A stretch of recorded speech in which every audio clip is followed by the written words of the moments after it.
اعوذ باللہ من الشیطان الرجیم بسم اللہ الرحمن الرحیم وَإِن كُنتُم جُنُوبًا فَطَّهَّرُوا۔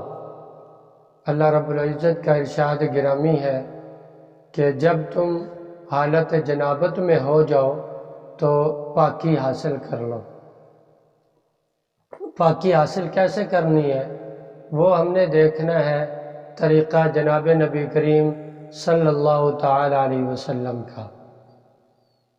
تو حالت جنابت میں بندہ آ جائے تو اس کے بعد کون سی اہم چیزیں ہیں مرد اور عورت کے لیے، کون سی اہم چیزیں ہیں مرد اور عورت کے لیے جن کے بغیر ایک بھی ان میں سے کوئی چیز چھوٹ جائے تو بندے کا غسل نہیں ہوتا، پاک نہیں ہوتا، بندہ ناپاکی کی حالت میں رہتا ہے۔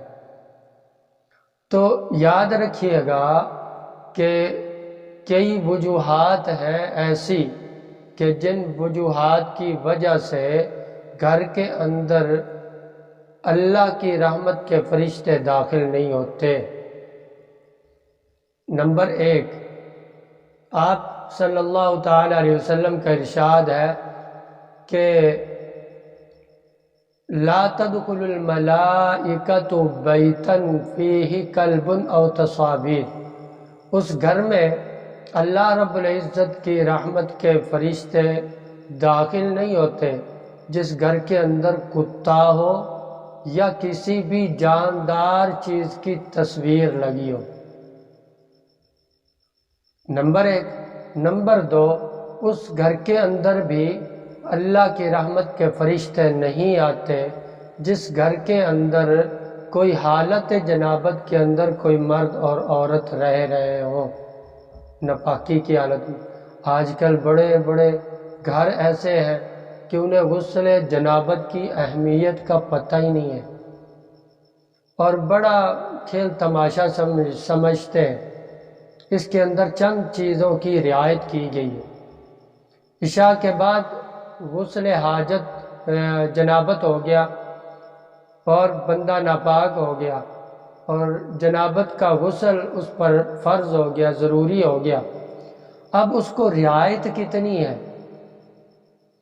اس کو جو رعایت ہے، جیسے ہی صبح صادق کا ٹائم داخل ہوا نا، صبح صادق کا ٹائم مطلب فجر کی نماز کا وقت جیسے ہی داخل ہوا ان کے لیے رعایت ختم ہو گئی۔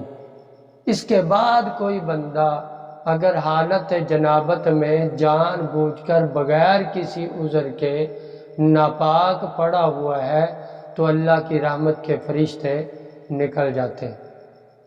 تو فجر کی اذان سے پہلے پہلے تک آپ جب چاہیں غسل کر سکتے ہیں۔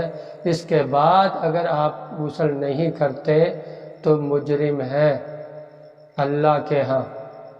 اس لیے جو ہے نا غسل جلدی کر لینے میں بھی بڑی اہمیت ہے۔ اس کے بعد اللہ کی رحمت کے فرشتے کہاں نہیں آتے؟ جس گھر کے اکثر حصہ بدبو کے اندر رہتا۔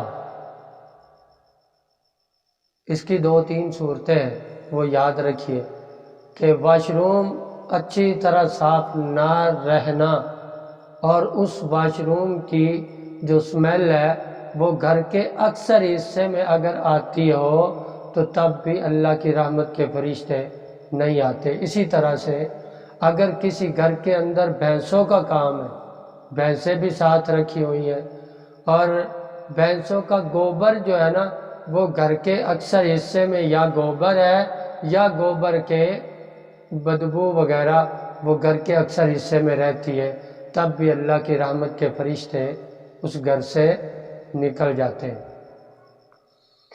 تو یہ چند چیزیں بڑی خیال رکھنی ہے کہ صفائی، پاکی، خوشبو کے ساتھ اللہ کی رحمت کے جو فرشتے ہیں ان کا تعلق ہے۔ اسی طرح سے ہی حضرت بلال رضی اللہ تعالیٰ عنہ ان کے پاک زیادہ تر پاک رہنے کی وجہ سے، وضو کی حالت میں رہنے کی وجہ سے وہ حضور علیہ السلام معراج پہ تشریف لے گئے تو وہاں پر حضرت بلال رضی اللہ تعالی عنہ کے چلنے کی جنت میں جو آہٹ آ رہی تھی تو آپ علیہ السلام نے واپس تشریف لا کر یہ پوچھا تھا، فرمایا اے بلال کس بات نے تجھے اتنا اونچا کر دیا؟ تو فرمانے لگے یا رسول اللہ میں کوشش کرتا ہوں ہر وقت پاکی میں رہوں۔ تو یہ بہت بڑی اللہ تعالیٰ کی نعمت ہے اللہ کے قرب حاصل کرنے کی، تو اس لیے جتنا ہو سکے پاک رہے اور پاک رہنے کی کوشش فرمائیں۔ تو یہ جو چیزیں ہیں نا ان کے اوپر عمل کرنا بہت زیادہ ضروری ہے۔ تو غسل کے اندر کتنے فرائض ہیں جی؟ 3 فرض ہیں، 3 فرض۔ ان میں سے ایک بھی چھوٹ گیا غسل نہیں ہوگا۔ پہلے نمبر پہ کلی کرنا، منہ بھر کر کلی کرنا، اس کو غرارہ بھی کہتے ہیں، منہ بھر کر کلی کرنا۔ اور پھر اس کے بعد نمبر 2 کلی کے ساتھ ہی جو نمبر 2 ہے ناک کے اندر پانی ڈالنا۔ پانی اتنا نہیں کھینچنا سانس کے ذریعے سے کہ پانی کہاں تک پہنچ جائے، دماغ تک پہنچ جائے، یہ نہیں ہے، بلکہ ہاتھ کے زور سے ہی یہ نرم ہڈی جہاں تک ناک حرکت کر رہا ہے یہاں تک، اس کے آدھے حصے تک یہ نرم ہڈی ہوتی ہے، تو یہاں تک پانی پہنچانا یہ فرض ہے۔ اور اس کو صاف کرنا، اس کے صاف کرنے کے بعد پانی نیچے تک چلا جاتا ہے، اس کے ارد گرد کا جو چمڑا ہے، حلقہ ہے، اس کے اوپر یعنی کہ جسم کے اوپر اندر کی سائڈ پہ پانی لگ جائے۔ تو یہ 2 فرض ہو گئے۔ تیسرا اور آخری فرض غسل کا یہ ہے کہ جسم کے اوپر اس طرح سے پانی بہانا، ایک بار اس طرح سے پانی بہانا کہ غسل کی پاکی کے لیے کہ سارے جسم پر ایک بال کے برابر بھی جگہ خشک نہ رہے، ایک بال کے برابر بھی جگہ خشک نہ رہے۔ تو یہ 3 فرض ہیں غسل کی پاکی کے لیے۔ تو اس کی تفصیل مزید آگے مسائل میں بھی آئے گی اور غسل کی سنتوں میں بھی آئے گی۔ تو غسل کی ٹوٹل 3 فرض ہیں۔ پہلے نمبر پہ کلی کرنا منہ بھر کر، دوسرے نمبر پر ناک میں پانی ڈالنا، اور تیسرے نمبر پر سارے جسم پر ایک بار اس طرح سے پانی بہانا کہ ایک بال کے برابر بھی کوئی جسم کی جگہ خشک نہ رہے جو ظاہر ہے۔